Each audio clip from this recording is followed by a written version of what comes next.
Da burada Murad bəy biz sizinlə keçirdik.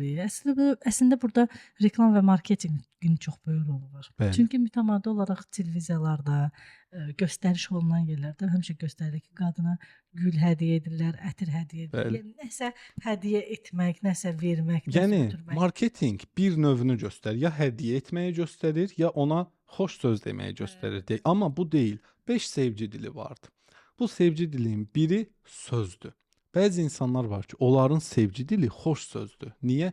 Uşaqlıqda elə bir ailədə böyüyüblər və ya travmatik bir ailədə böyüyüblər ki, ona sən çox gözəl bir qızsan sözü deyilməyib və ya bu sənə çox yaraşır deyilməyib və ya sən dəyərlisən belə deyilməyib. Nə ata sevgisi alıb, nə də ana sevgisi alıb. Bu qız xoş sözə azdır. Yəni ona bu xoş sözü deyən adam onu tovlaya bilər, aşiq də eləyə bilər. Çünki onun açarını tapıb. Aydındır?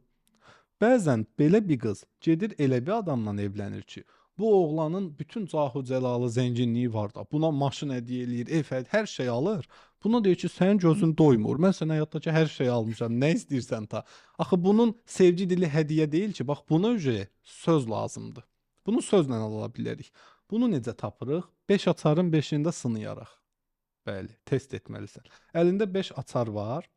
Bir dənə qapıdır.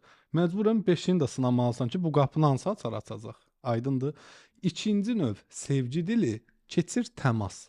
O bir söz var ya, təmas bağımlısı deyirlər. Asılıdır da ondan. Yəni bu adam qucaqlanmağı, istiliyi sevir. Yəni biri onu qucaqlasın, toxunsun da ona, təmas eləsin.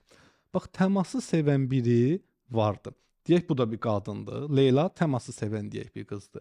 Bu zaman Nihat burada durub ona xoş söz desə, bu ona saxta gələcək və o buna inanmayacaq xoş sözlərə.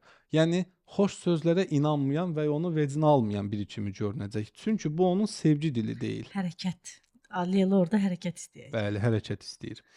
Və ya üçüncü növ sevgi dili vardır. Üçüncü növ sevgi dili hədiyyədir. Az öncə dediyim kimi. Yəni hədiyyə alaraq onu fəth etmək olur. Dördüncü növ dəstəkdir. Dəstək göstərərək biz onu ələ ala bilərik. Aydındır? Bu tərif deyil də, yəni mən səninləyəm. Həqiqətən də qalxıb onunla bərabər bir yerdə işi eləməlisən. görmək. Yəni səhər durub onunla birlikdə idman etməlisən. O əgər bir universitetə hazırlaşır, bir işə girməyə hazırlaşır, ana olmağa hazırlaşırsa, ona o anda dəstək olmaq lazımdır. O dəstəyi aldığı anda o sevgi dilini tutdun deməkdir. Almasa dünyaları da sərsən qabağına xeyri yoxdur.